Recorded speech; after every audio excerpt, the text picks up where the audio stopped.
In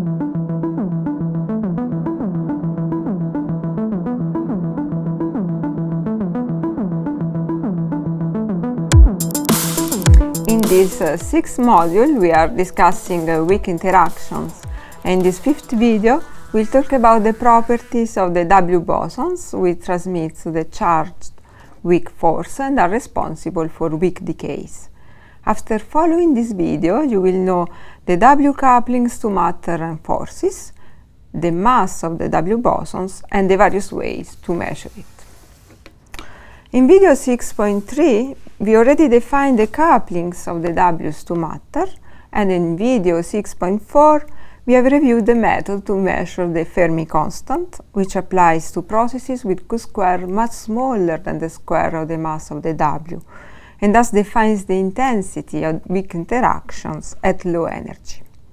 So now the question is how to measure the mass of the W boson. This is done using two different methods which have comparable accuracy. The first method determines the mass by measuring the energy threshold for the production of W pairs in E+, E- annihilation.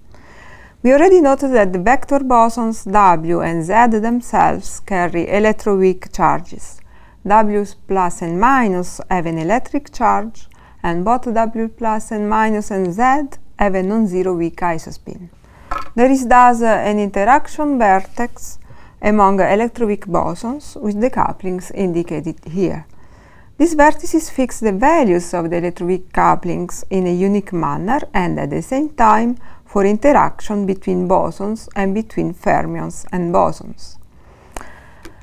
Charged boson can then be produced in pairs by E+, E- annihilation. The position of the threshold for W pair production and the shape of the cross-section at threshold determine the mass of the W boson with good precision, as done by the L3 experiment at the Large Electron-Positron Collider. A second method for the mass determination is to measure the four momenta of the decay products and form their invariant mass. Since the mass is a relativistic invariant, we do not need to produce the W at rest.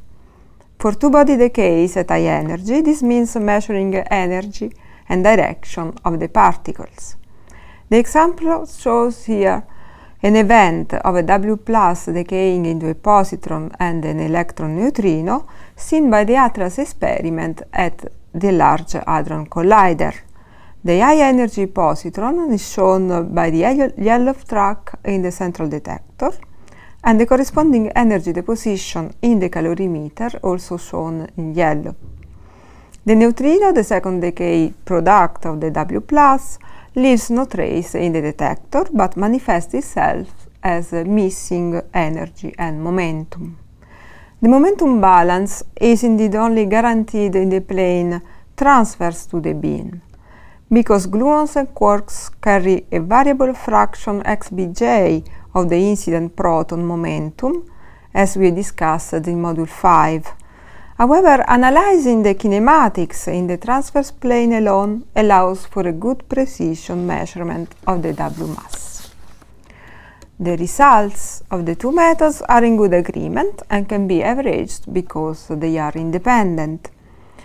The precision reached with the threshold and invariant mass methods is 10 times smaller than what can be obtained measuring a mass by a resonance, as it is done for the Z mass measurement, which we will see in the next video.